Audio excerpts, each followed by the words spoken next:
છો બહુ બેટા? સાસુમાં ચણા બનાવું છું. બહુ બેટા ચણાનું શાક બનાવવામાં બહુ જાજી માથાકૂટ ન કરતી. ચણા તો શું થોડાક 19-20 બનશે ને તોય હાલશે. ચિંતા ન કરતી હો બેટા.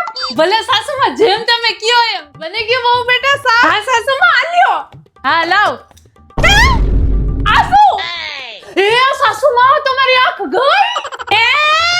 મતલબ ચણા છે એમાં સાસુમાં દેખાતું નથી?